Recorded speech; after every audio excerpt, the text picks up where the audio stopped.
Bonjour à tous et bienvenue dans un nouvel opus de discussion avec un invité que vous avez déjà vu sur la vidéo de Jodorowsky, sur Jodorowsky. Et j'ai le plaisir d'accueillir pour une nouvelle fois Jules Melon. Bienvenue à toi, Jules Melon. Salut tout le monde et merci de cette invitation. Et on va rester dans une thématique très Jodorowskienne en fait. Un petit peu, tout petit peu. C'est vrai en plus. Alors, comment ça va Nicolas? Ça va nickel et toi l'ami? Tranquille. Il fait chaud mais on est bien là à parler de cinéma. Et oui. Encore plus que de cinéma même. Ça rafraîchit un peu. Tout à fait. Et nous allons parler de quoi alors? Parce que j'ignore pourquoi je suis là. Lol, trop lol. En principe. en fait, aujourd'hui, nous allons parler d'un réalisateur qui vient de sortir son nouveau film. Alors non, ce n'est pas Bong Joon-ho, parce que j'en ai déjà parlé, mais c'est bien Quentin Dupieux, qui est revenu avec un film assez surprenant, qui est Le Dain. Donc ouais. D'ailleurs, on en parlera, puisqu'on va essayer de faire le tour en fait de sa filmo, comme j'avais fait avec Romain, si ça te dit. Oh, il n'y a pas de problème. On peut faire comme ça peut être très intéressant. Et Quentin Dupieux, vous le connaissez sûrement parce que il s'est fait un nom assez important ces dernières années avec beaucoup de films. Et Le Dain n'échappe pas à la règle de l'excellence, en fait, à mes yeux en tout cas. D'ailleurs, j'ai commencé par une petite question, Jules Melon. Oui. Qu'est-ce que t'en penses globalement du cinéma de Dupieux en fait? Alors, en un mot, déjà, si je devais donner un mot au cinéma de Quentin Dupieux, c'est fascinant. Il y a quelque chose de fascinant dans sa démarche, un absurde qui cache un certain réalisme derrière. Et j'adore parce que, bon, l'absurde, on connaît, hein, t'as Jodorowsky, t'as David Lynch, t'as eu Buñuel, machin, Bertrand Blier, on va en reparler de tout ça, je pense. Mais je trouve qu'il a sa touche à lui. Je sais pas ce que t'en penses. Il a sa façon de traiter ses histoires, vraiment, avec son cachet personnel. Je crois qu'il a fait 7 films, c'est ça, là, avec Le Dain? Je crois que c'est son 7e film. Et on compte les courts-métrages aussi qu'il a fait. Voilà, oui. Et puis alors, et à chaque fois, même s'il y a des histoires différentes, même s'il y a le côté absurde et tout, il y a quand même quelque chose de personnel qui se retrouve, qui crée une certaine trame, je trouve, dans son cinéma. Et moi, je trouve ça assez énorme parce que, d'un côté, ça a l'air simple, ce qu'il nous propose. T'as l'impression que, avant le matin, il se lève, tiens, je vais faire cette scène, bon, il n'y a aucun sens et tout, machin. Mais en fait, quand on lit les témoignages des acteurs, quand on est avec lui, c'est super sérieux et tout en même temps. Donc, il a une belle dichotomie entre le côté fun, le côté absurde et tout, voilà, machin, on prend du plaisir, on joue avec les codes et tout, mais le côté aussi super bien mis en scène, super bien, on va dire, cadré dans tout ça, quoi. Donc moi je trouve ça assez fascinant, puis ça se ressent dans ses films, parce que t'es à la fois en mode waouh et tout, bon ouais c'est n'importe quoi et tout, mais quand tu en ressors, tu te dis ah ouais mais il y a quand même, il faut le faire quoi, pour garder une certaine cohérence dans tout ça. Pour moi le meilleur exemple, mais on en parlera plus tard quand on fera film par film, c'est Réalité par exemple. Ah oui. Ouais. Je trouve que tu as donné une très très belle définition de ce que représente son cinéma en fait. Que je partage totalement. D'ailleurs, j'irais même jusqu'à dire qu'il y a une certaine prestance qui est propre à son cinéma, une certaine vision artistique. Il y avait, c'était Audiard, le réalisateur. C'est Michel Audiard, je crois, oui. Non, c'est son père, Michel Audiard. Jacques Audiard, voilà. C'est son père, Michel. Qui disait, parce qu'il était passé dans la fameuse émission Vidéo Club, tu sais, de Combinig, et d'ailleurs Dupieux y est passé aussi. Très et intéressant ta vidéo. Ah oui. Et il disait que en fait il fait de l'art contemporain, mais il en fait quelque chose d'assez fort. Et je suis totalement d'accord avec ça. Il fait quelque chose de particulièrement original et en même temps qui pioche totalement dans le passé. Il y a dans ses derniers films, et d'autres, il y a que c'est comme sa manière d'envisager les lieux par exemple. Il a toujours une manière de filmer les décors qui est propre à lui-même. Et il faudra aussi parler de sa philosophie de réalisateur, parce que dans ma vidéo sur Le Dain qui vient de sortir d'ailleurs... Que je n'ai pas vu d'ailleurs. Parce que quand on enregistre cette vidéo, elle vient de popper il y a 2 minutes. Ouais. Le Dain vient d'apparaître. Et en fait, c'est ce que je disais dans ma vidéo, c'est un réalisateur en plus qui est inspirant, qui est particulièrement humble, et qui a une manière d'aborder le cinéma qui moi, personnellement, est peut-être intervenu dans ma volonté de faire des films en fait, tout simplement. Parce que quand on voit le court-métrage que tu as fait pour le concours de Ring the Panda et tout, film, voilà. Oui. Film. film, avec un point d'interrogation. Oui, Voilà. bah, c'est réalité en fait, c'est inspiré très, très inspiré de réalité aussi de Au Poste, Ouais. d'une certaine manière, parce que dans Au Poste, on en reparlera, mais le personnage est prisonnier à la fin, reprisonnier d'une nouvelle réalité, et c'est ça qui est génial. Et c'est dingue d'avoir un réalisateur qui, par tous ses films, se répond en fait entre eux, et ça Oui. c'est assez rare, faut le souligner. Et c'est marrant ce que tu dis parce qu'on en parlait juste avant de lancer l'enregistrement. Ça donne envie de faire des films. Même moi, je suis pas forcément, je m'imagine pas réalisateur ou acteur ou autre. J'adorerais faire un Dupieux style, genre comme je te disais, se retrouver 3-4 jours dans un endroit et tout avec une vague trame, enfin un vague scénario, une vague trame et en faire quelque chose. Ça serait un petit kiff intéressant, ça je trouve. Surtout qu'en plus, il s'occupe de tout. Ben oui, voilà. Et Après, je pense que le niveau budget, ça a dû être assez ridicule. Bon, il y a eu les effets spéciaux derrière, quand même. Bon, qui sont quelques super effets bien faits spéciaux, d'ailleurs. Voilà. Qu'est-ce qu'ils sont Mais, bien faits. mais la base du truc, il a dû tourner, je sais pas, en équipe de 3-4, il me semble, il l'a dit. Hein, il y avait un preneur de son, c'est tout. De Sur la plupart des scènes. Oui, dans le générique, il n'y avait pas grand monde. Il y avait un peu plus de monde que d'habitude. Ouais. Mais sûrement pour certaines scènes, parce qu'il y a des cascades quand même, hein, à un certain moment. Ouais. Et il y a des trucs assez dingues. Enfin, il y a, on en reparlera du Dain, mais il y a dedans des scènes de meurtre qui sont les plus impressionnantes que j'ai vues depuis des dernières années, quoi. C'est juste fou. Les scènes de meurtre sont dingues. Ouais. Elles sont dingues. Elles sont dingues, avec Jean Dujardin et tout. Un style de malade. Ouais, c'est ça. Bah d'ailleurs, tu vois, c'est un peu ça, Quentin Dupieux aussi. C'est un style de malade. Un style de malade. Ah, J'ai un peu ça... l'impression qu'il a parlé de son cinéma dans le dernier. On en parlera, enfin, en toute humilité évidemment, mais il y a un côté méta ultime. Mais ça, je pense qu'on en reparlera en temps voulu. On va pas commencer par la fin quand même. Et on va commencer par le début, qui est en fait le fait que ça soit aussi, avant d'être un cinéaste, un artiste musical. Et c'est comme ça que j'ai découvert, figure-toi. Et oui. Parce que Mister Oiseau, 99, le morceau Flat Beat, là, qu'il avait utilisé pour la pub Lévis. aussi, Lévis. Et ben c'est comme ça que j'ai découvert Quentin Dupieux, sans savoir à l'époque que ça allait devenir un réalisateur important du cinéma français, quoi. Enfin du cinéma actuel.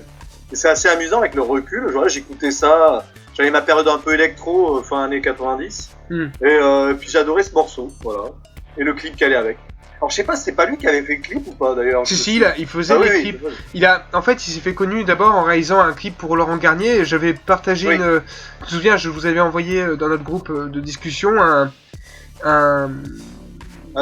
c'était une interview, je crois, de. Une interview, oui. Et le truc totalement hasardeux, il y avait Alain Chabat qui jouera plus tard dans Réalité. C'est ça, ouais. qui était en interview avec Laurent Garnier, qui est aussi un autre grand artiste de la French Touch, comme on dit, de toute cette. Juste pour résumer un peu, la French Touch, c'est tout AR. C'est en fait, pour moi, c'est le mouvement qui a permis de faire revenir, parce que la musique électronique, elle a été française aussi à un certain moment, de faire revenir en France la musique électronique française. Parce qu'il faut pas oublier tout. J'en parlerai dans ma vidéo. D'ailleurs, Monsieur Oiseau, j'en parlais dans ma vidéo consacrée à la musique électronique qui devrait arriver cet été.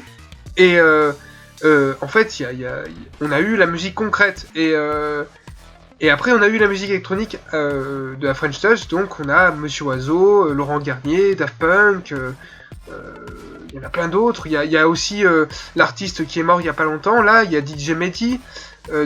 Cassius aussi. Oui, Cassius, voilà. Il y a R, donc tous ces gens-là qui ont apporté une culture. En fait, il y a Kavinsky aussi et Sébastien Tellier, donc qui sont des potes en plus. Et oui, des amis à Quentin Dupieux, donc.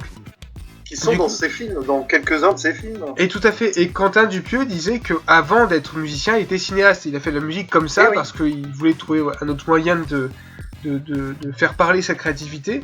Tu sais avec qui il avait débuté ? Je sais pas du tout par contre. Avec Michel Gondry. Il était dans l'équipe de tournage de certains, quand il faisait des clips. Ah mais c'est pour ça.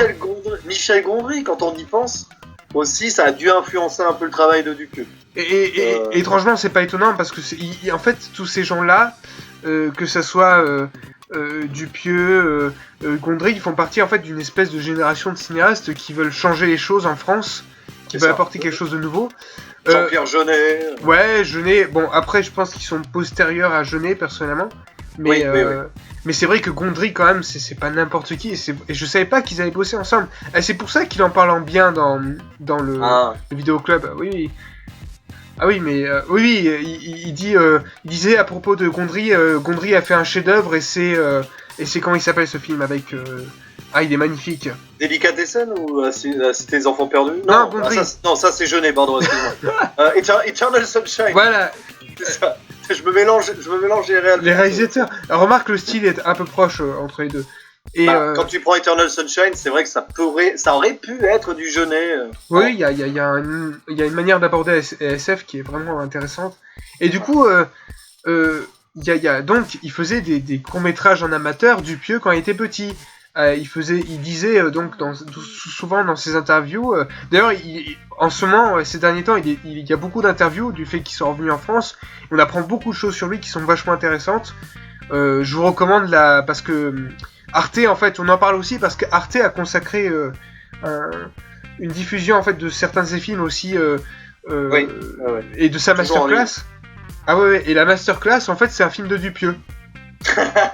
il a pris possession du truc, quoi. Ah oui, en fait, dans la masterclass, il amène une tête qui, quand il parle, elle parle aussi. Et il faisait aussi un gros plan pour un peu rendre un peu fun cette masterclass.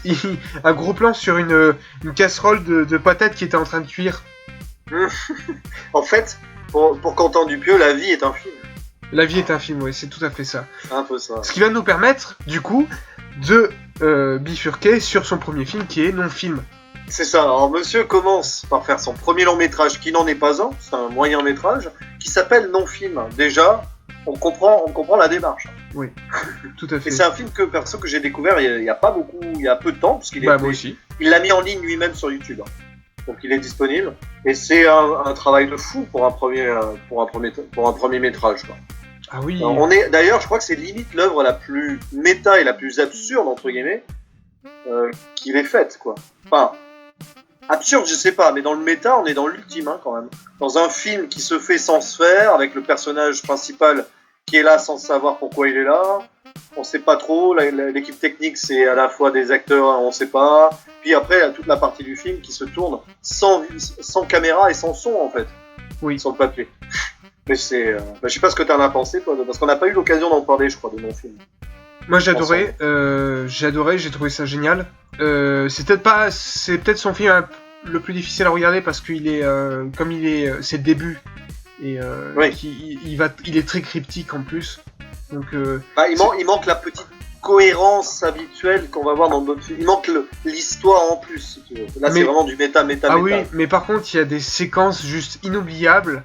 Surtout quand on voit comment le film va muter, évoluer vers un non-film, donc un film où il y a plus rien, il y a plus de caméra, et la seule caméra c'est celle qui suit les personnages, donc c'est celle de Dupieux.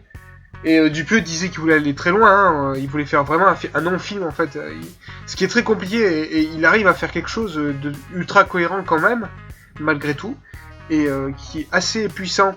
Je pense à cette scène où au début on se dit c'est une scène de film qui commence, voilà, tout simplement, et là on commence à découvrir l'équipe du film et le personnage qui devient un personnage malgré lui, qui aurait pu inspirer en fait mon film du coup, le court-métrage que j'ai fait. Et c'est ça qui est intéressant, c'est que c'est pour ça que j'ai fait ce court-métrage aussi, c'est que j'ai l'impression que je pense à la même chose que Dupieux là-dessus. Le cinéma, c'est un théâtre de marionnettes. Ouais. C'est un peu l'allégorie de la caverne de Platon, quoi. On va mettre en face des gens des marionnettes et elles-mêmes sont des marionnettes en fait. Oui, puis ça va très bien avec la réflexion que le personnage principal, qui est joué par Kavinsky d'ailleurs, se fait à un moment, dès qu'il n'y a plus de film, il sait pas quoi faire. Je crois qu'il tape contre une sorte de mur, de grotte, en se disant il sait pas quoi faire et tout. Peut-être ça aussi, le renforcement de cette allégorie de la caverne d'ailleurs. Ah oui, Une fois qu'il est plus dans le film, il n'existe plus, quoi. Il n'existe plus, voilà, c'est ça qui est très fort. C'est flippant aussi, parce que tu ressors de ce film-là, tu te dis, tu vois, là t'as toutes les théories en mode, et si on vivait dans une matrice, enfin, tu vois, je dis des conneries, hein, mais c'est un petit peu sous cette forme-là, quelque part. que le cinéma de Dupieux se fait des fois aussi. Et c'est là où le film est vraiment très fort, parce que même s'il peut reparaître un peu long, et même si je trouve qu'il est quand même largement bien maîtrisé pour qu'il soit intéressant, parce que il faudra qu'on en parle, mais Dupieux a vraiment le sens du rythme, et il sait arrêter ses films quand il le faut, en fait. Et c'est ça qui est dingue. Oui. Et c'est étrange, on en reparlera quand on parlera du Dain, mais beaucoup de gens lui reprochent une frustration à ce niveau-là, mais bon, ça... Bah, au final, oui, on en reparlera, mais je trouve que, justement, c'est totalement bénéfique au film, en fait. Et, mais ça, on en reparlera. Donc voilà, Non-Film, premier film qui est assez dingue, très prometteur. Qui est très prometteur et qui va engager, donc, Dupieux vers un film qui va détruire sa carrière, en fait, d'une certaine manière. Alors que pourtant, Steak est une putain de grande œuvre. Et c'est terrible parce qu'il a été super mal vendu, ce film, c'est ça qui l'a tué. Ils ont vendu ça comme une comédie à la Tour Montparnasse infernale parce qu'il y avait Eric et Ramsey dedans. Grosse erreur. Hein. Et ouais, mais c'est ça qui est catastrophique. Et même l'affiche va pas du tout, quoi. L'affiche du film, elle va pas du tout. Alors qu'en fait, c'est une relecture d'Orange Mécanique. Eh oui. Alors ça, par contre, tu vois, c'est forcément... pratiquement personne ne l'a vu, ça. Il y a un côté psychiatrique ultime dans ce film-là. Ah oui, il est très très très fort. Alors là, on a vraiment les bases de tout ce qui va faire la force du cinéma de Dupieux. Je crois que aussi dans ce film-là, il avait dû déléguer certaines tâches et il n'avait pas apprécié. Je sais pas si je me trompe. L'intéressé pourra répondre peut-être sur Twitter puisqu'il est assez actif. Et du coup, ce qui est passionnant dans ce film, c'est que ce sont deux personnages qui sont hors du temps. Enfin, il y en a un qui est hors du temps, l'autre qui... En fait, ce qui est intéressant, il y a toujours cette idée de personnage qui va prendre la place d'un autre. Puisqu'en fait, Éric Judor est une victime malgré lui d'un imbécile qui prétend être son ami, qui va péter un câble, qui va se mettre à être violent. D'ailleurs, qui rappelle un peu les fusillades en Amérique. Il y avait une grosse critique de l'Amérique sur les armes à feu dans ce film. Oui, c'est assez dingue ça. Et d'ailleurs, c'est marrant parce que c'est un film français, complètement, enfin franco-québécois. Oui. Mais on sent qu'il va commencer à faire sa transposition du cinéma vers l'Amérique dans ce film-là. Parce qu'après, les films d'après seront plus dans un contexte américain. Oui, tout à fait, oui. Oui, c'est vrai que ce film est plus américain que français, même si je trouve qu'il y a quand même un traitement qui est de la SF à la française. Parce que ça, en plus, c'est vraiment son film de SF le plus assumé, on va dire. Parce que le plus assumé, c'est pas négatif, en fait. C'est juste que c'est vraiment un film de SF anticipation. Avec un gars donc qui va être arrêté malgré lui, qui va subir une thérapie terrible en fait, qui rappelle beaucoup celle vécue par le personnage d'Orange Mécanique. Hein. Et du coup, d'ailleurs c'est l'inverse en fait d'Orange Mécanique, parce qu'on a quelqu'un qui n'est pas du tout un voyou, qui va subir malgré lui les affres de l'État et la pression de l'État. Et en fait c'est son ami qui lui a vraiment commis le meurtre, va pas se faire arrêter et va entrer dans un gang de malfaiteurs. Et c'est ça qui est génial aussi. Et donc quand ce personnage sort de prison, il se retrouve dans une société qui ne lui correspond plus, ou qui ne comprend plus, parce qu'une société dominée par la chirurgie esthétique et la culture des années 80. Et c'est ça qui est d'ailleurs, on en parlait, mais le côté hors du temps et hors de l'espace, on le retrouvera pratiquement dans tous les Dupieux qui suivent. Tous les films de Dupieux parlent du temps. C'est un des trucs que j'adore chez Dupieux, c'est qu'on ne sait pas où on est, on ne sait pas quand on est, et ça fascine parce que tu n'as pas tes repères, mais très vite tu tombes dans les repères que Dupieux t'impose. Et c'est ça qui rend chacun de ses films hyper intéressant, je trouve. Et c'est ça qui est très fort avec cette œuvre-là, Steak, qui est une œuvre dramatique aussi et humoristique à la fois. Et il y a des scènes. Il y a la scène où Éric Judor s'agrafe le visage, elle est à la fois ultra drôle et ultra horrible. Et d'ailleurs, c'est un film qui est très rapprochable au Dain, pour ce côté-là. Et d'ailleurs, il y a deux points communs en plus. Il y a l'histoire de blouson avec les Shivers. Oui. Et puis il y a un des personnages qui s'appelle Georges, comme dans le Dain. Alors, je pense qu'il l'a vraiment fait exprès. Hein. Mais de toute façon, il avait dit que le Dain, il avait imaginé il y a très très longtemps. Je pense on pourrait même imaginer ça dans le même univers. D'ailleurs, on pourrait imaginer un Dupieux-verse. Bah en fait, je pense que toute sa filmo, c'est le Dupieux-verse. C'est ça. toute Et sa un jour, filmo. il va nous faire le film ultime où il va tout remélanger et tout. Mais alors, c'est dingue, on en parlera tout à l'heure, mais en plus de ça, Dupieux, c'est quelqu'un qui arrive à se réinventer tout le temps. Alors que pourtant, il reste toujours sur une sorte de constance. C'est un peu Bong Joon-ho, en fait. Bong Joon-ho, il a toujours le même propos, mais il le fait toujours évoluer par film, en fait.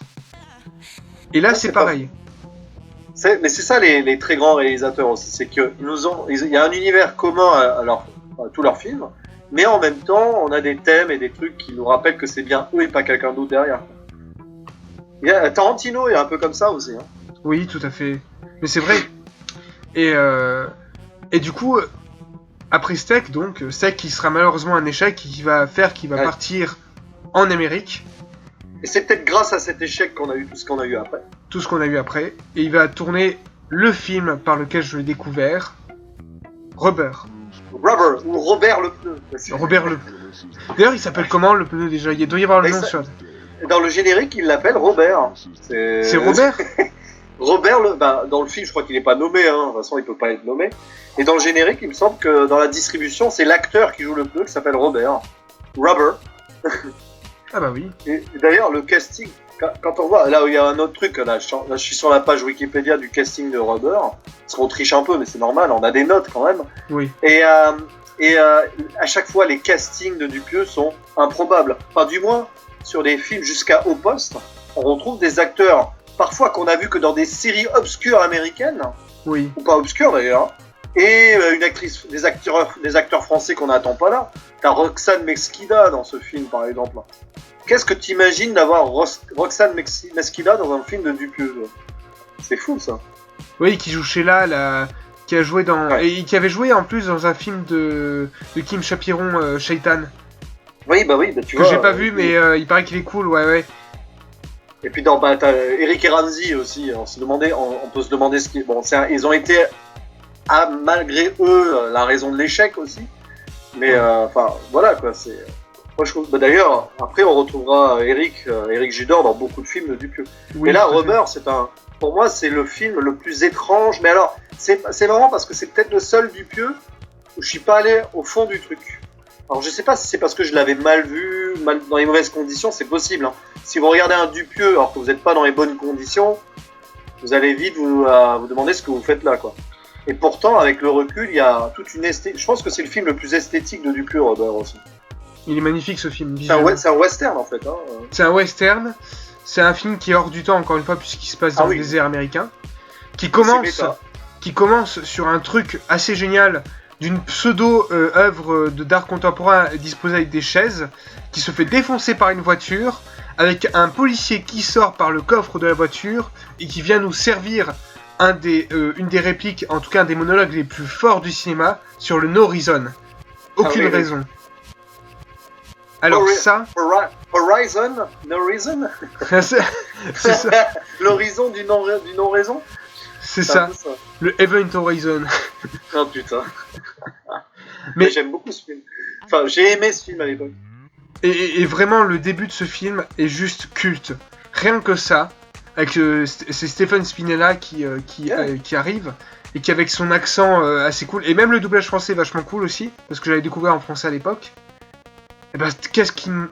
En fait, ce qui est génial avec ce film, c'est qu'il dresse en plus de ça, donc une espèce d'ode à l'absurde, et à la fois un film critique sur les attentes du spectateur, et sur sa manière de consommer du cinéma. Ah oui, c'est terrible. Le personnage des spectateurs là, dans le désert avec leurs jumelles et tout. Moi, j'ai trouvé ça horrible. À un moment, on leur donne du poulet cru à bouffer. Oui, ils se mettent à mourir et tout. C'est juste. C'est une critique du fast-food, du cinéma fast-food peut-être. Oui, c'est un peu ça. Il y a aussi, en fait, il critique aussi le fait que les spectateurs sont acteurs du cinéma actuel aussi. Ouais. En tout cas, du cinéma actuel, ça veut pas dire que le cinéma était mieux avant, mais il y a un cinéma actuel qui me pose problème sur une certaine manière de voir le cinéma et d'envisager la consommation. Et je trouve qu'il est très bien retranscrit dans le film. Parce qu'en fait, j'ai l'impression qu'aujourd'hui, c'est plus les spectateurs qui écrivent les films à la place des réalisateurs et des producteurs. Ah bah il suffit de voir que dès qu'il y a des gens qui sont pas contents, ils demandent des pétitions, machin, truc. Enfin... D'où le fait que j'ai totalement déconnecté par exemple de certaines séries comme Game of Thrones, que je ne révélerai pas parce qu'il y en a qui l'ont pas vu encore, ou encore on avait parlé tout à l'heure des Marvel, mais pareil, les Marvel sont des produits avant tout, pas tous, hein, mais ce qui n'empêche pas que j'aime l'univers de manière générale, mais on peut pas nier le fait qu'il y en ait beaucoup trop qui soient des produits qui se ressemblent, et ça c'est parce que les fans ont écrit cette espèce les fans ont beaucoup trop, à cause des réseaux sociaux et internet, d'importance. Et ce qui est intéressant, c'est que dans Rubber, ils sont tous ensemble et peuvent pas se piffer. Oui, c'est vrai. Ouais, non, mais il y a une vraie lecture le cinéma qu'on s'impose de faire pour... D'ailleurs, même dans Le Dain, il y a ce côté-là qui revient. Oui, tout à fait. Mais dans tous les films, je pense, pratiquement.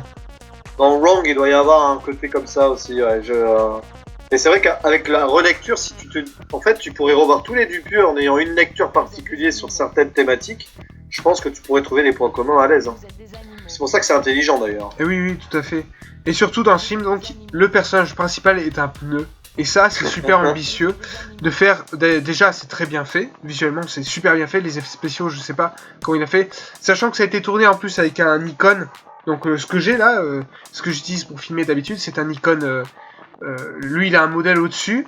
D'ailleurs, c'est lui qui m'a donné l'idée en fait d'utiliser les Canon, en fait, les réflexes numériques.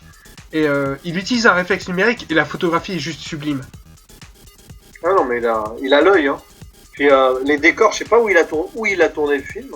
Est-ce que c'est au même endroit que non film d'ailleurs, parce que j'ai trouvé que non. Alors non, c'est en Amérique que ça a été tourné, il me semble, Rubber.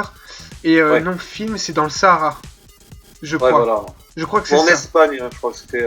Ouais, un truc dans le genre, oui, peut-être. En tout cas, il y a toujours cette fascination pour le désert, et dans Rubber, elle est encore plus logique, puisque le personnage c'est un peu un personnage qui se réveille, voilà, il s'élève, et il va commencer à défier ceux qui ont détruit, en fait, qui l'attaquent, parce qu'il fonctionne comme un simple animal, mais en même temps, il y a quelque chose de très humain et de très fort chez ce personnage-là. Et ça qui m'a fasciné chez Rubber, c'est que il arrive à nous faire croire à son truc. Ouais, et puis il y a un côté Carpenter aussi dans ce pneu tueur, avec cette critique de la société, parce que c'est clairement une vengeance contre la société qui nous fait le pneu, là, d'une manière ou d'une autre. Oui, tout à fait, oui. Non, mais c'est un film intelligent qu'il faudra que je revoie de toute façon, ça c'est sûr. Je regrette presque de l'avoir vu et d'en avoir parlé de façon... Mais bon, de toute façon, ça arrive, hein, ça des fois... Oui. Le premier visionnage d'un film, des fois, c'est traître. Hein. Ah, mais oui, tout à fait. Moi, je dis toujours. Oui, bien sûr. Mais en tout cas, c'est un film ambitieux, Rubber. Je pense que ça l'a vraiment révélé, de toute façon, ce film-là. Oui, tout à fait. Je pense aussi, parce que moi, j'ai découvert grâce à ça, parce que In the Panda, on avait parlé une fois dans une de ses vidéos, et c'était aussi le fausseur de film. Du coup, moi, j'ai découvert par Rubber. Et ensuite vient un autre film qui est très important parce que je ne l'avais pas aimé au début, enfin je l'avais trouvé pas formidable, et le revoyant récemment, j'ai trouvé vraiment très très fort, et ça serait à la limite un de mes préférés. Donc c'est Wong, qui veut dire c'est mauvais Wong, je crois, ou un truc comme ça, je sais plus. Ça veut dire plein de choses. Hein. En fait, ça veut dire faux. Ouais, c'est ça. C'est tout ce qui est faux, mauvais, c'est le déni de la réalité aussi. On peut le voir dans ou ce qui est mauvais dans la société, ce qui est faux, ce qui n'est pas vrai, quoi. Mais c'est vrai que dans ce film-là, c'est un peu ça en fait. Oui, tout à fait. Et d'ailleurs, là, il introduit sa thématique du potentiel rêve. Voilà. Dans Wong. Hein. Voilà, en fait, avec une histoire toute simple, un Paul, donc joué par Jack Popnik, qu'on avait déjà vu dans Rubber, en fait, qui jouait le commercial qui amène le poulet empoisonné aux spectateurs. Et là, d'ailleurs, il est très fort pour la transformation physique, cet acteur. Ouais. Et là, du coup, dans Wong, donc, il part à la recherche de son chien, donc qui a été enlevé le matin. Et en fait, c'est peut-être le film le plus poétique de Quentin Dupieux. Rien que cette idée de cette voiture qui déambule dans ce désert. Il y a toujours cette histoire cette idée qu'on est hors du temps et que le temps n'existe plus. Et qui déambule avec ces espèces de nuages. C'est magnifique. Et donc... en plus, c'est une histoire émouvante, parce que l'ayant revu récemment, j'étais particulièrement touché par le moment où il retrouve son chien, qui Ah oui, qui est formidable parce qu'en fait, en termes, il utilise une musique ultra nerveuse. Et là, on voit le chien qui sort du bus et qui le revoit. Et là, c'est super beau, quoi. Ouais, il y a une histoire d'amitié profonde. C'est rare d'ailleurs dans les films de Dupieux. C'est plutôt des personnages qui sont pas forcément. Enfin, l'humain n'est pas forcément traité de la meilleure des façons dans les films de Dupieux, on va dire. Mais là, on a cette innocence même d'un gars qui se demande d'ailleurs s'il est vraiment en train de vivre ce qu'il vit, quoi. Et qui n'a qu'un but, un but tout simple, c'est juste retrouver son chien, quoi. C'est devenu sa priorité, quoi. Et il faut savoir que Dupieux a un chien. Voilà, un labrador qui l'amène très souvent. Peut-être un hommage à son chien. Sûrement, et j'ai presque l'impression que Plotnik joue joue Dupieux jeune en fait. Mais il y a beaucoup de personnages dans les films de Dupieux où c'est une représentation de Dupieux lui-même. Hein. On y viendra pour le daim, hein, mais bon. Ah oui. C'est marrant, c'est le fil rouge le daim. On se demande pourquoi en même temps.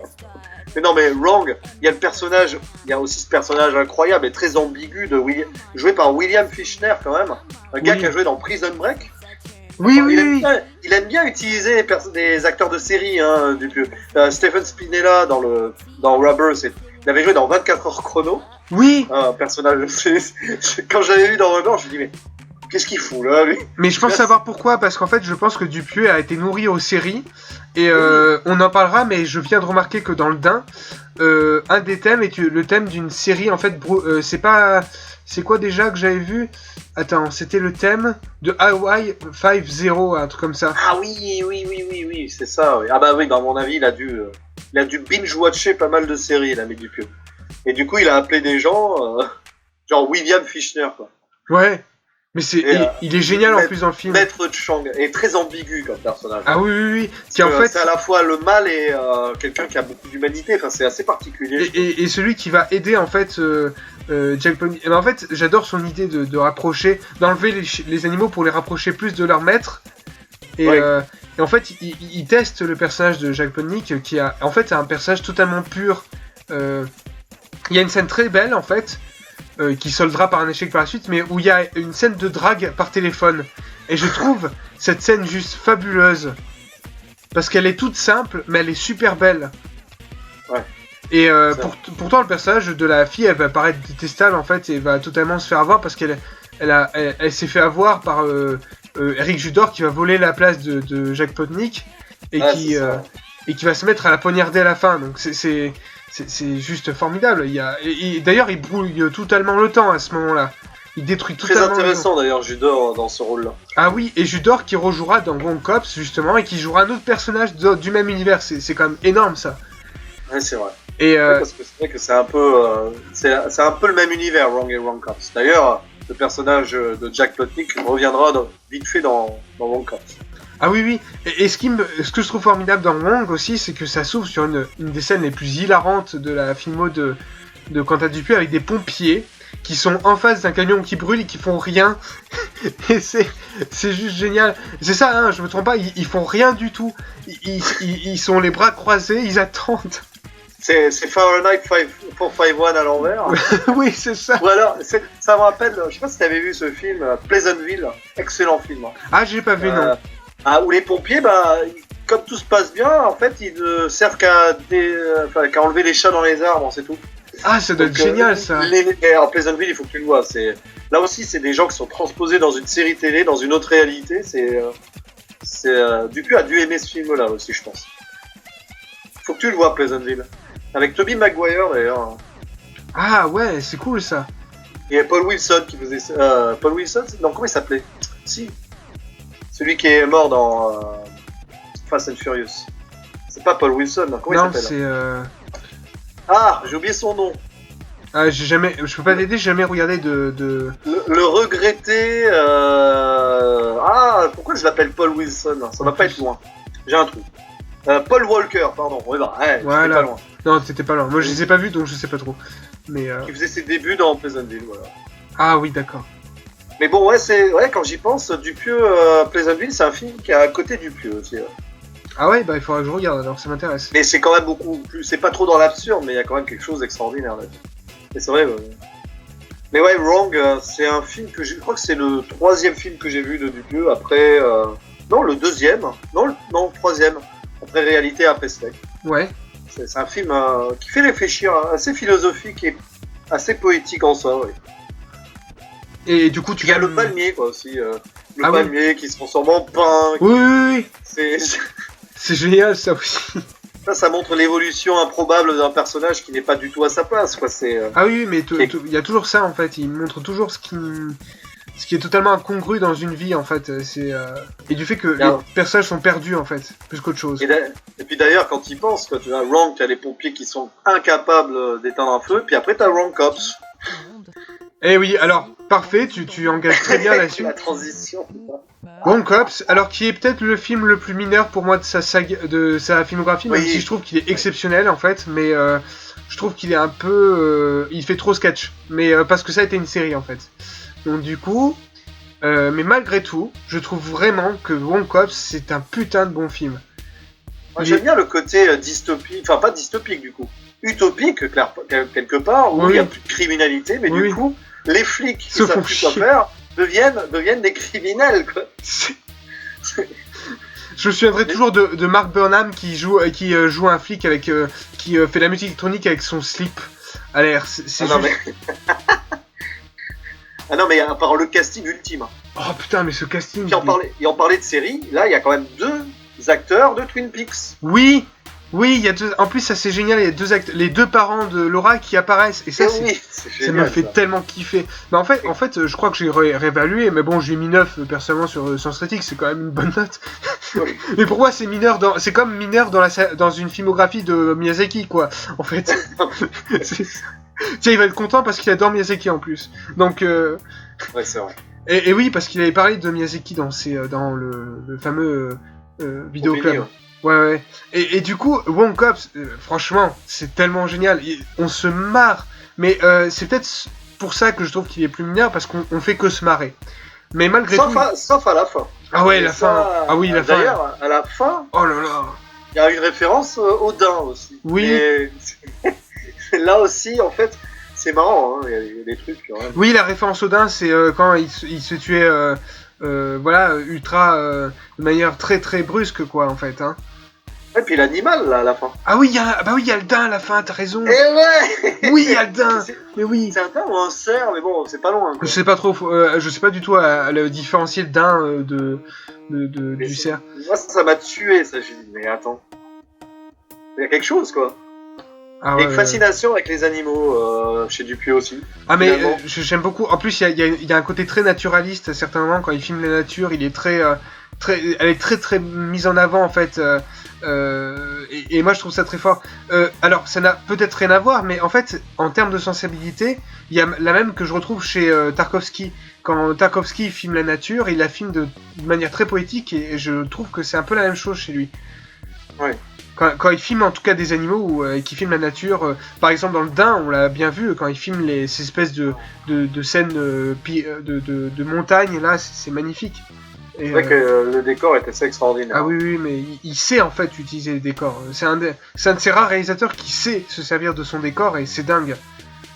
Et dans Wrong Cops, la ville, elle est super bien utilisée aussi.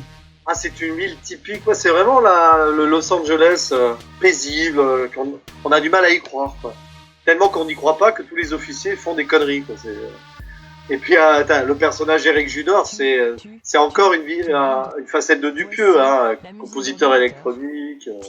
Ah oui, c'est ça.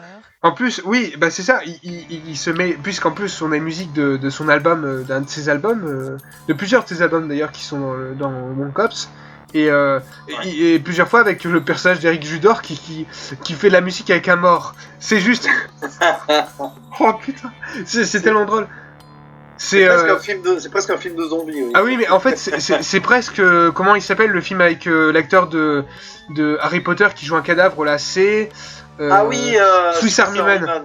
Ouais, c'est Swiss Army Man avant l'heure. Je sais pas s'il était sorti à ce moment-là, mais c'est tellement drôle, quoi. Ah, mais ce truc... Ouais.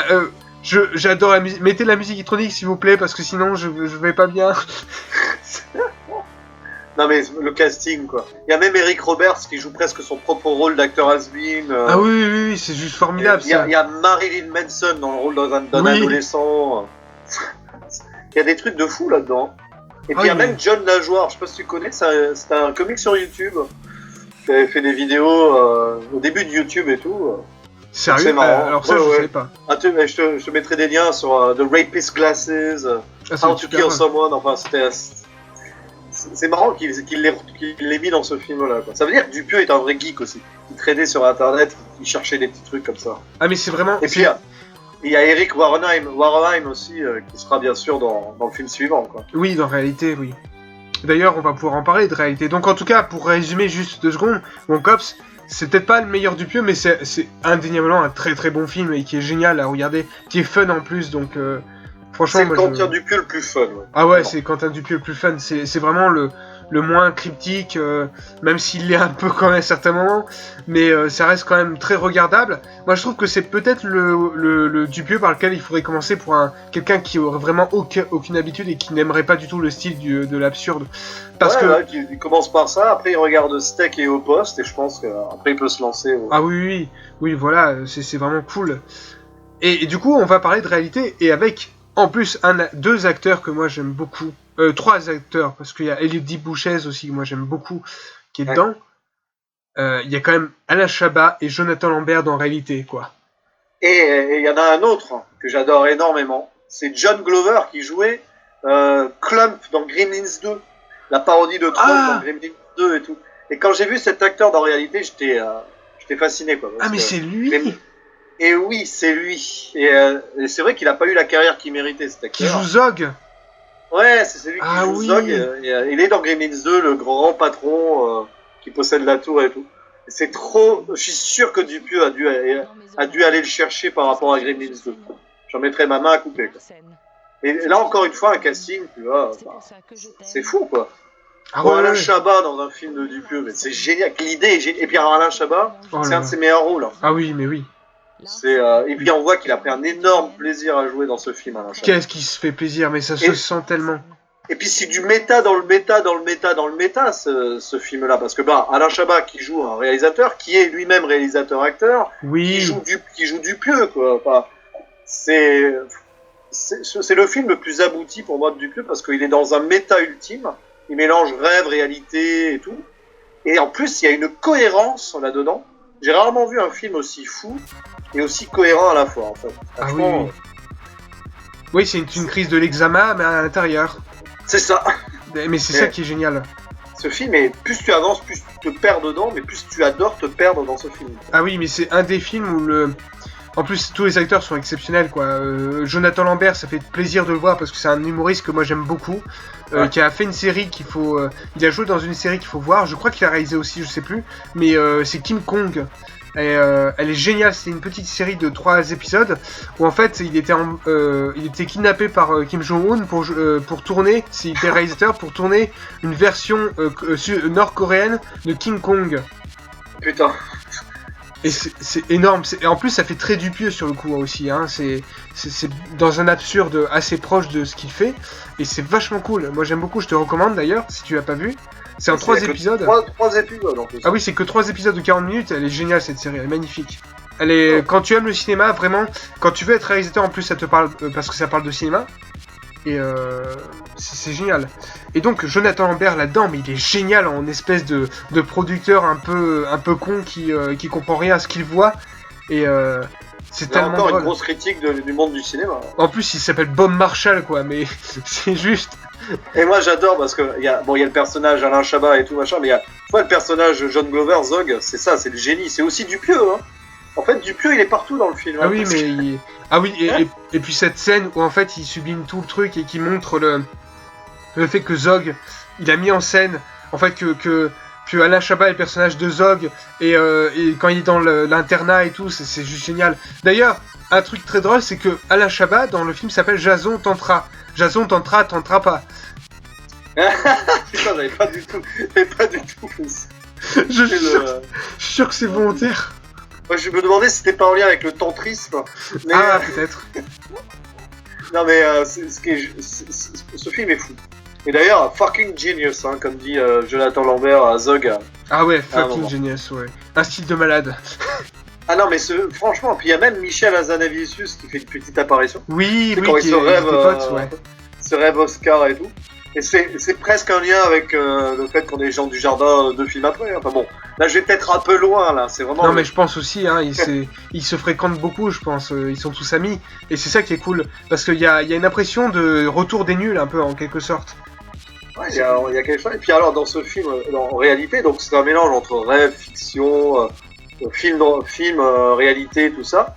Et t'as le personnage du gars qui est sur cette Jeep habillé en femme, là. Habillé en femme, qui joue aussi dans... Qui est le truc le plus absurde, improbable qu'on puisse avoir, et qui en fait fait le lien logique entre tout. Je sais pas si t'as remarqué, mais à chaque fois qu'il apparaît, on voit le lien, en fait. Oui. Mais c'est sûrement lui le personnage principal, en fait. On sait pas trop, mais soit c'est lui, soit c'est le personnage... C'est Dupieux qui travestit la réalité avec ce personnage. Ah oui, mais je pense aussi, si ça se trouve, en fait, c'est aussi plusieurs personnages d'un seul personnage ou plusieurs personnages qui ont plusieurs personnages, en fait. Ça peut être les deux. Ça peut être... Dupieux, il est partout dans le film. Puis il y a la petite fille, qui s'appelle Réalité, qui est plus mature que tout le monde dans le film. Qui est super bien incarnée. Il y a Dupieux qui disait dans la fameuse émission Vidéo Club, il disait le dernier film qu'il avait touché, c'était comment ça s'appelle, Florida Project, que moi j'ai beaucoup aimé. Ouais. Et il disait un enfant qui joue bien dans un film, ça casse tout, c'est meilleur que tout. Et je suis totalement d'accord avec lui, sachant que cette petite actrice là, qui s'appelle Kyla Kennedy, elle joue magnifiquement bien Réalité. Ah oui. Elle est incroyable dans ce film, et d'ailleurs la photographie du film est juste incroyable. Enfin, il y a un truc, c'est juste formidable, quoi. C'est magnifique, c'est beau à regarder. Il y a un côté, hein. Là aussi, t'as le côté naturaliste avec le chasseur, le sanglier, oui. Et t'as le lien avec le daim. Hein. Oui, t'as le lien avec le daim. T'as beaucoup, mais j'ai l'impression que ce film, il avait préparé depuis longtemps. Ah oui, non, mais on voit que, enfin là, l'écriture a été soignée. Et franchement, il se fait même des petits clins d'œil à lui-même, puisqu'il y a l'affiche de Rubber 2 à un moment. Ah oui, la scène au cinéma qui est assez extraordinaire, quoi. Quand Jason découvre que son film existe déjà. Enfin, ah oui. Et puis alors, tout part d'un principe idiot, hein. Il doit trouver le meilleur gémissement d'horreur de l'histoire du cinéma. Voilà, tout simplement. Voilà. Sauf qu'il va se faire piquer son film par lui-même. C'est ça. Dans une autre réalité qui n'est pas la sienne et qui n'est pas la réalité. Ou qui est la réalité. On ne sait pas. De toute façon, on ne peut jamais trop savoir avec Dupieux. C'est vraiment... c'est quasi le film parfait, quoi. Bah ouais, oui. Mais c'est presque... Enfin, pour moi, c'est un de ces films parfaits, c'est sûr. J'ai l'impression que c'est... Presque toute sa filmographie qui est parfaite, parce qu'il a réussi à faire quelque chose de... Parce que là, encore une fois, ça change par rapport à ce qu'il faisait avant. Il y a des... Il y a toujours quelque chose sur le cinéma, mais là, c'est celui qui parle le plus de cinéma, en fait. Oui, c'est vrai. Et de réalité, du coup, aussi, parce qu'en fait, il joue sur... c'est pour ça que ça a inspiré mon court-métrage, au final. Il joue sur les différentes... enfin, sur comment on va voir le cinéma, et surtout... sur la peur d'être une marionnette, en fait, d'être plus rien. Ouais, c'est ça, c'est clairement ça. Et puis c'est pas pour rien que je pense qu'après ce film, du coup, il est parti sur un terrain un peu différent. Et un terrain particulièrement passionnant, puisqu'on va commencer donc avec puisqu'en fait, après, il revient en France, donc notre cher Dupieux, et il revient avec un film qui déboîte. C'est Au Poste. Un vrai huis clos. Qui est formidable comme film, parce que largement différent des autres, plus verbeux, qui fait particulièrement penser à des vieux films français comme Peur sur la ville. D'ailleurs, l'affiche est un hommage à Peur sur la ville, au magnifique. Buffet froid, peut-être. À Buffet froid aussi, que je suis en train de découvrir actuellement, qui est formidable aussi. Et Au Poste, c'est jouissif, c'est tellement drôle. Il y a des trucs, mais c'est culte. D'ailleurs, tous ces films, il y a au moins une séquence dans tous ces films qui est culte, déjà d'avance. Et alors là, on est c'est le film le plus réaliste en soi. Oui. Avec un Benoît Poelvoorde extraordinaire. Là encore, tiens, on retrouve la thématique du flic incapable. Hein. Oui. Film qui avait déplu à notre cher de Randall d'ailleurs, qu'il avait un peu cassé. Oui, parce qu'il s'attendait, après avoir vu Réalité, c'est sûr que si tu t'attends à Réalité bis, c'était ça le piège aussi, hein, pour Dupieux. Oui, mais moi, je fais partie des gens qui ont accepté le truc parce que je me disais, forcément qu'après un truc aussi explosif, il va aller vers quelque chose de beaucoup plus reposé et de beaucoup plus humble et plus stylisé en fait. Ouais. Parce que cette œuvre est d'un style de malade d'ailleurs. Là encore, ouais. Encore une fois, mais alors là, c'est vraiment particulier parce qu'en plus, il a de très bons acteurs. Benoît Poelvoorde, il est juste formidable, quoi. En plus, Quentin Dupieux, il met tous mes acteurs préférés du cinéma français actuel, donc c'est vachement bien. Et vraiment, c'est un film qui est tellement bien écrit, tellement beau à regarder, parce qu'en fait, c'est du tac au tac, tout est prévu à l'avance. Il y a quelque chose de qui n'est pas mécanique, mais qui est très jouissif, en fait, d'une certaine manière. Je sais pas si t'as ressenti ça. Ça, puis dans les dialogues, c'est fin, quoi. Ah oui, il y a oui. beaucoup de finesse, je trouve, puis dans la façon de gérer les flashbacks et de... En fait, à chaque fois que tu racontes une histoire, tu as ta réalité propre. Enfin, le personnage de Louis Fugain, là, joué par Grégoire Ludig, qui est suspect, il a son interprétation propre. Enfin, le policier en face fait une interprétation personnelle de ce que lui raconte et tout. Là aussi, il y a un jeu sur la réalité aussi. Hein. Oui, tout à fait. La réalité qu'on a envie de... Enfin, quand on te raconte une histoire, tu fais ta propre réalité de ce qu'on te dit, quoi. Et puis là, il y a aussi un policier borgne comme Éric Judor dans Long Cops, c'est marrant. En fait, tu vois, il se fait des clins d'œil sans faire de mauvais jeu de mots, du coup. Il y a aussi, à un moment, il y a des cris de douleur qu'on entend, c'est enregistré par Alain Chabat, qui cherchait le cri d'horreur dans le film d'avant. Oui. Oui, tout à fait, oui. C'est vrai en plus. Non, mais en fait, il aime bien, il aime vraiment jouer avec son univers, quoi. Et là, ce qui est intéressant en plus, c'est que on a un gars qui cherche le suspect parfait et qui au final va totalement se faire avoir. Enfin, on sait jamais en fait sur. C'est bien parce qu'il défonce totalement le troisième acte. Ah oui, oui. Et il joue sur cette espèce de coup de théâtre littéral. Et d'ailleurs, tout le film fonctionne comme une pièce de théâtre. Hein. Ah, mais c'est une pièce de théâtre, de toute façon. Ça me fait beaucoup penser aux 8 salopards, si tu veux. Ouais, c'est vrai. C'était huis clos avec une suspicion, machin. Et puis la fin, c'est le film avec le plus gros twist de la filmographie de Dupieux, finalement. Tout à fait, oui. Oui, c'est vrai. On va pas trop rêver là, parce que, voilà, il faut aller le voir. Hein. Je pense que le terme coup de théâtre est approprié, voilà. Coup de théâtre. Quel personnage Orelsan qui sert à rien, mais on aime bien qu'il soit là. Ah, mais il est super. Et en plus, les quelques minutes de sa présence sont vachement géniales, sont vachement bien, quoi. Et Monsieur Fraise aussi, Marc Fraise, qui est juste hilarant. Je connaissais pas du tout ce mec, mais il est tellement drôle. C'est pour ça. Il joue tellement bien sur les comiques, en fait, de base. Qui fait en plus, on l'a pas dit, mais Quentin Dupieux, un excellent scénariste et créateur de dialogue. C'est un peu le Michel Audiard de notre époque, quoi, en fait. D'ailleurs, il a un côté à l'ancienne. Ce film, il est à l'ancienne, quoi. Ah oui, c'est peut-être ça qui a les films avec les dialogues d'Audiard, les films de Bertrand Blier aussi. Enfin, il y a quelque chose comme ça, quoi. Même dans sa manière de filmer. Verneuil, enfin, il y a plein. Ah oui, mais tout à fait. Même dans sa manière de filmer, ces espèces de trucs en béton, là, dégueulasses, qui sont jolis, en fait, sous la patte de Dupieux. Tu sais, ça fait... c'est Buffet froid. Ah c'est le Buffet froid, oui, tout à fait. Ou ça me fait penser aussi à Playtime. Ouais. Non, mais on voit qu'il a une grande culture cinématographique aussi. Hein. Et qui respecte beaucoup cette culture-là et qu'il met un petit peu, du coup, dans ses films en forme d'hommage aussi. Hein. Et oui, je suis totalement d'accord qu'il la respecte totalement. Il s'était fait un peu critiquer dans son vidéoclub où il était très, très à charge contre certains films. Mais en même temps, je pense que ça fait partie totalement du personnage, quoi. Et du coup, il a aussi une zone de rire qui lui est propre, en fait, au final. C'est ce qu'il explique dans ce vidéoclub. Et du coup, ça explique peut-être le fait qu'il n'est pas trop aimé au C117. Il a un humour plus à l'ancienne, quoi, je pense. Enfin, entre guillemets, parce que ça veut rien dire, mais tu regardes Buffet froid, par exemple, on en parlait. Il y a un humour assez caustique aussi là-dedans. Il aime bien l'humour noir aussi, Dupieux, quoi. Oui, tout à fait. Et c'est rare, ça, parce que l'humour noir est en voie de disparition, on va dire. Enfin, le bon humour noir, on va dire, parce que... C'est ça, parce que un petit peu étouffé par le politiquement correct aussi. Et c'est le problème du politiquement correct.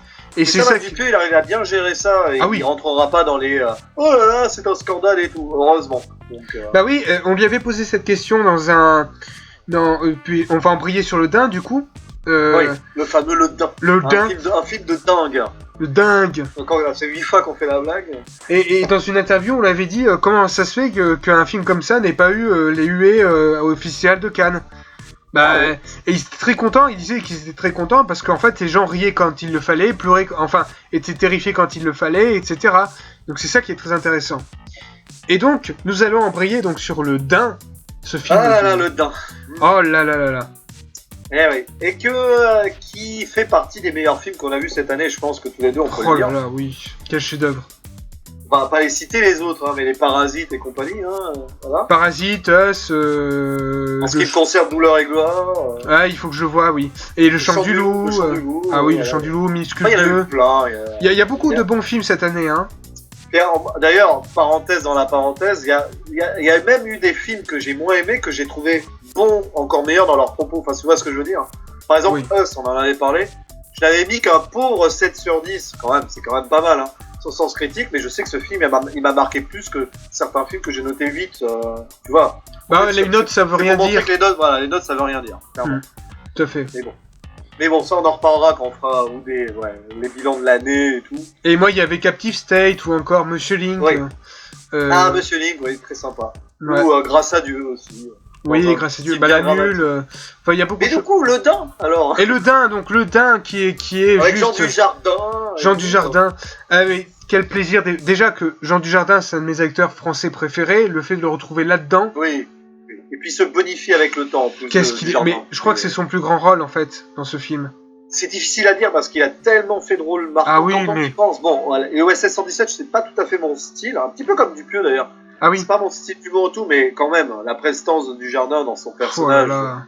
Voilà. Et puis, The Artist, c'est le film qu'il a révélé, Oscar et tout. Bah, et 99 francs, je sais pas si tu l'as vu. J'ai pas vu.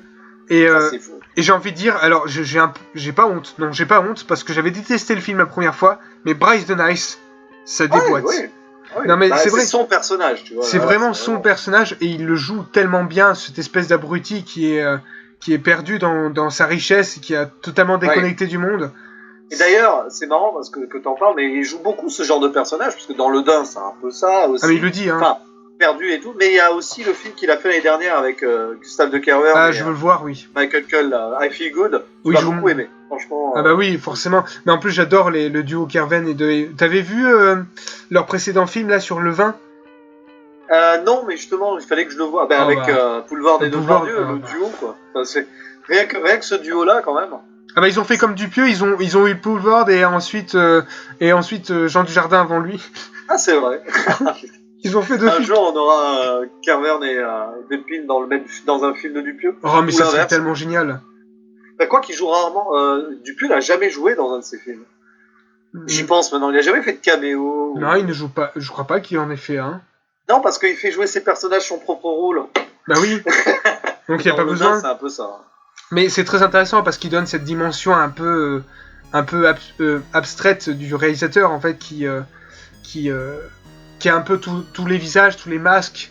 Exactement. C'est ça qui est très fort dans ces films. Et du coup... Dans ce film, d'ailleurs, Jean Dujardin est une partie de Quentin Dupieux, mais aussi le personnage donc comment il s'appelle ? J'ai oublié son nom. Adèle Haenel. Adèle Haenel, voilà. Qui elle aussi est une partie de Dupieux, parce qu'elle est la monteuse à un moment, et lui il monte son film. Donc c'est vrai que... Et de toute façon, ce qui est bien dans Le Dain, c'est qu'on retrouve à peu près toutes les thématiques de Dupieux, quand on y pense. Oui. Avec le côté mise en abîme, mais une mise en abîme très intelligente, là, je trouve. C'est l'un des films les plus réalistes de Dupieux, et l'un des plus mélancoliques aussi, quelque part. Hein. Mélancolique, triste, émouvant. Parce qu'en fait, le personnage principal est pas détestable, en fait, parce que même si c'est un con, c'est un abruti. C'est un paumé. Et pourtant, moi, il m'a touché parce que, comme je disais dans ma critique, personnellement, il m'a fait presque lâcher une larme, quoi. C'est à ce point-là. Parce qu'en fait, c'est l'anti-héros par excellence. Ah oui, c'est l'anti-héros. Et en fait, c'est un personnage qui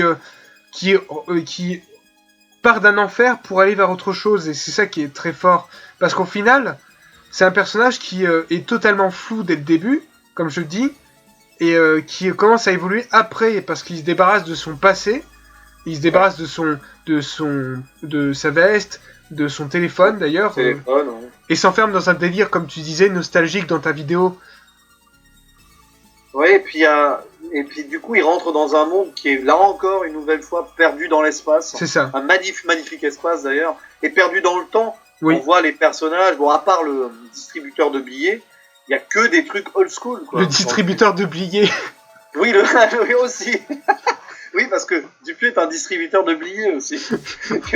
Et c'est marrant, il manquait qu'un truc dans le film, c'est la cabine téléphonique, on avait tout, quoi. Ah ouais, mais T'as la vieille Audi, t'as l'autre qui fait son montage sur un vieux truc improbable, t'as le caméscope évidemment, mais ça ça aussi c'est une partie de Dupieux, le caméscope. Et tu vas même pas étonné qu'il ait prêté un de ses caméscopes. Oui, mais ça peut être totalement ça. Mais je crois qu'il y a les bottes, elles sont aussi à Jean Dujardin par exemple, il l'a dit. Ah bah voilà. Les bottes en daim là. C'est énorme. Et tu sais alors la transformation du personnage, quoi. Parce oui. D'abord c'est la veste et après 100% daim, quoi. Et qui devient un daim en fait. Et je pensais au début qu'il s'était fait tuer parce qu'en fait il s'était fait prendre pour un daim par un chasseur. Mais c'est ça aussi, mais c'est pas que ça.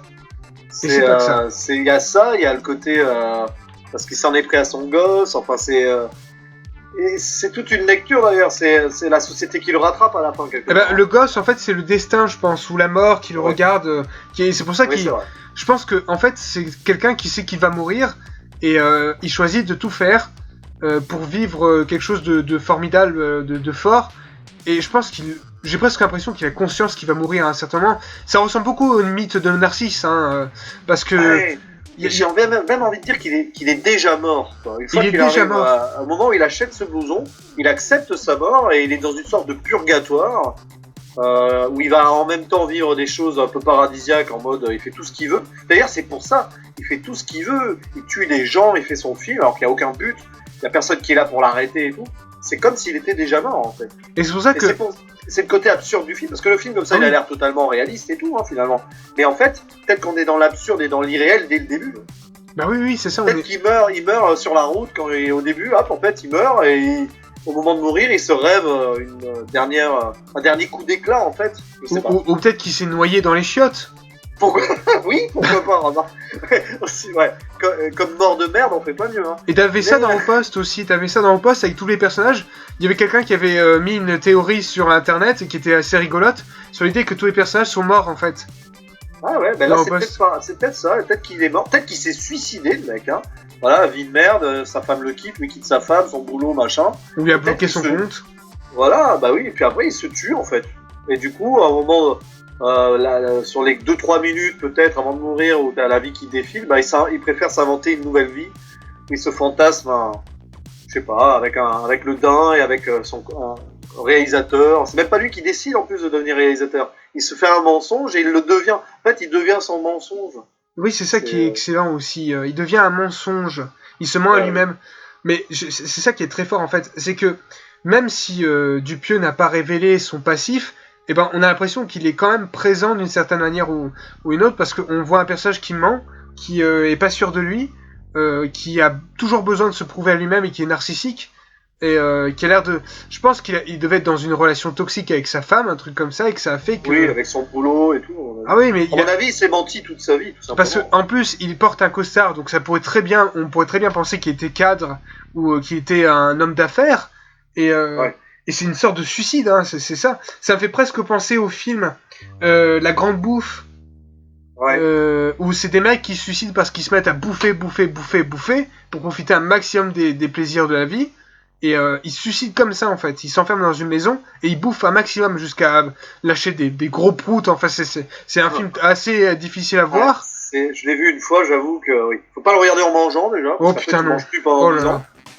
Je l'ai pas vu en entier, mais il faut que je le voie, mais j'ai jamais pu le finir en fait, parce que c'est un film très particulier. Et là, on est un peu dans la même idée d'un personnage qui va chercher tous les excès possibles, qui lui sont propres, possibles, et il va s'inventer un personnage. Il y a presque un côté mythologique, je parlais de Narcisse, mais il y a quelque chose de mythologique chez ce personnage qui est très fort.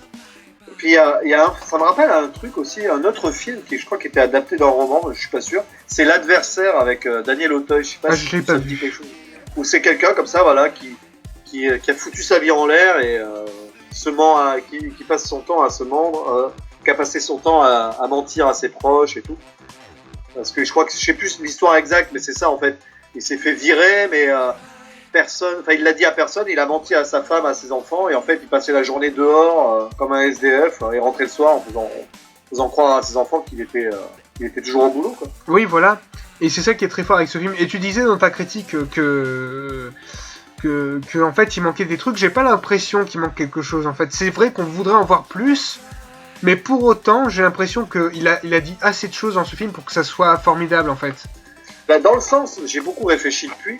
Voilà, ne serait-ce que je reprochais, c'était l'idée à un moment, il nous miroite un truc fantastique avec le blouson. Oui. Bon, le blouson, voilà, il est schizo, il parle à son blouson et tout. Puis à un moment, il dort. Et ah oui. Ouais, c'est son blouson qui parle. Et c'est là où je me suis dit, ah, là, on va partir dans un gros délire. Il va peut-être même nous faire quelque chose qu'il a jamais fait, Dupieux. Et finalement, non, il en fait, enfin, j'ai envie de dire, il en fait rien, entre guillemets. En fait, il part, après, il revient dans le truc de la trame principale et ça se termine comme ça se termine. Tu sais quoi ? Je pense que si, en fait, il en fait quelque chose. Parce qu'il y a une scène où on voit le personnage qui parle à son blouson et coupe, on voit pas du tout qu'il parle, en fait. Et il nous refait un plan où il nous montre, en fait, qu'il parle et il nous ramène à la réalité du personnage et qu'il est fou, en fait. Et j'ai l'impression que c'est la même chose avec cette scène, c'est que George est déjà mort, peut-être. Ah mais c'est peut-être pour ça en fait que le blouson lui parle aussi.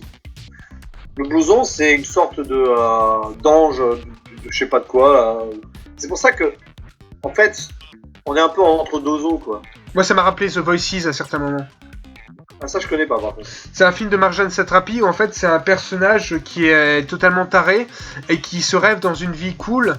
Et en fait il tue des gens sans faire exprès et en fait il pense que les animaux le parlent et lui parle et lui commande de faire des trucs chelous. Ouais. Et par contre, c'est un film particulièrement. Il faut vraiment s'accrocher parce qu'il est dur. Très très dur. Mais c'est un film français, encore une fois aussi. Marjane Satrapi qui avait fait Persepolis. Ah oui, bah oui, ça, Persepolis c'est pas mal. Hein. Et puis, t'as l'impression même qu'à la fin du film, bon, il se passe ce qui se passe. On l'a déjà spoilé, il faudra que tu précises dans la description qu'on spoil au moins le din. Mais bon, les gens qui sont sur cette vidéo, je pense qu'ils s'y attendent.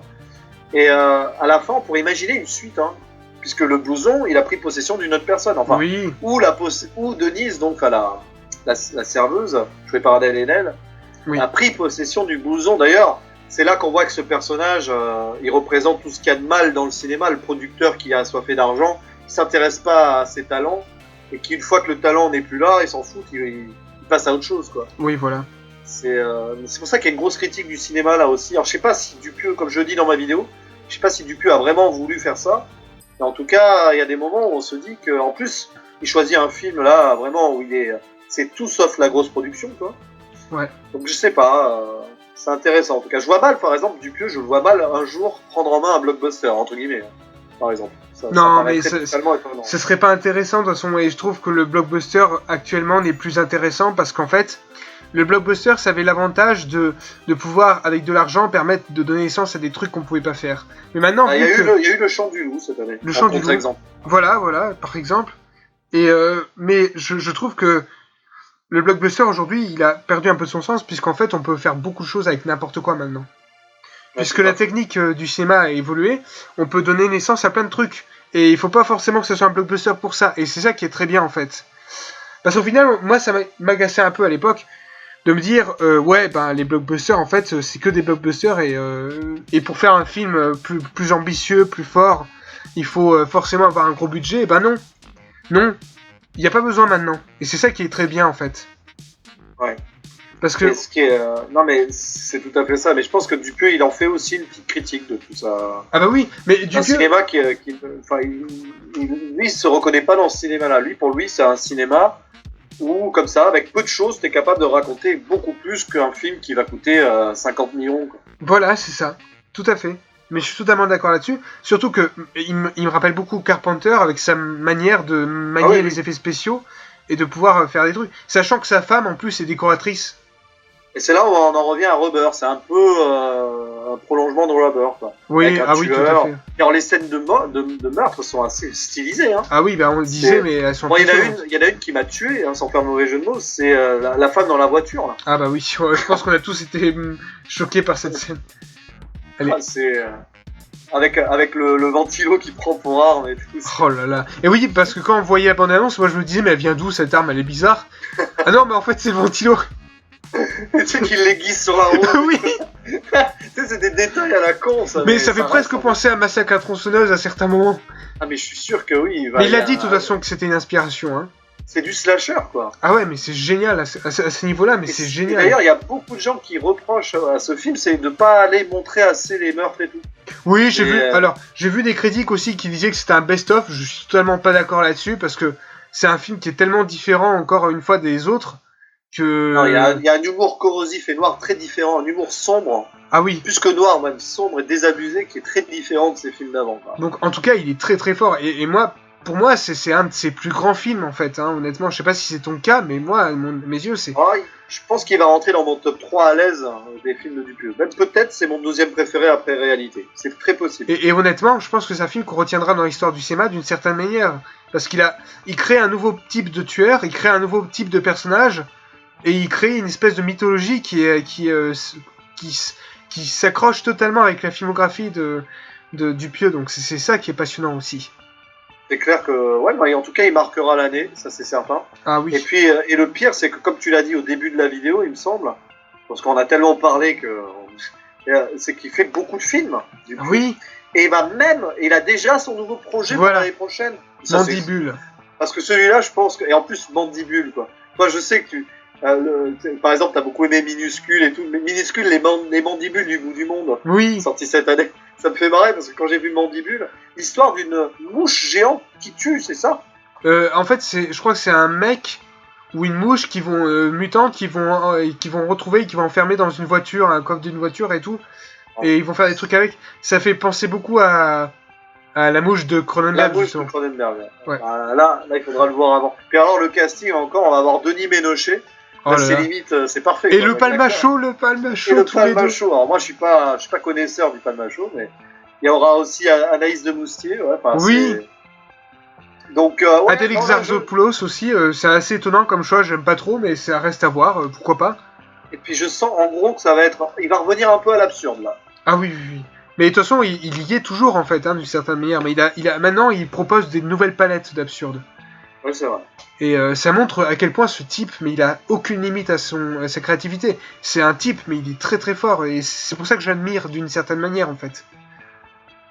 Non, mais la mouche géante, moi j'ai hâte, quoi. Alors j'espère, tu vois, ça me rappelle aussi le sketch des Inconnus avec Moucham, là. Oui. Les insectes sont nos amis, je vais avoir ça en tête. Mais il est capable en plus. Connaissant Dupieux, on peut même imaginer le scénario, enfin, on peut rien imaginer avec Dupieux, mais voilà, c'est l'histoire de deux amis simples d'esprit qui vont apprivoiser une mouche, qui va devenir géante. Mais on pourrait imaginer à un moment que dans le film, il y a un brisage du quatrième mur ultime, où d'un seul coup, la mouche, en fait, quelqu'un enlève le costume, et il y a quelqu'un dedans, quoi, comme Casimir. Ouais. Ça pourrait être drôle. Bah, alors, me concernant, je dois avoir l'esprit étriqué comme lui, parce que j'avais presque réussi à trouver son scénario sur Internet. Ah bon? Bah, j'avais envoyé un tweet sur Twitter. Il avait mis le résumé de son film. Et moi, je mets donc sur Twitter, faut que je retrouve. Dominer le monde et imposer la dictature du blouson andin et brûler tout vêtement en laine, car le cuir est la matière supérieure. Ah, c'était pas loin. Hein. J'étais pas loin. Donc vraiment, ça veut dire que ce mec, il a...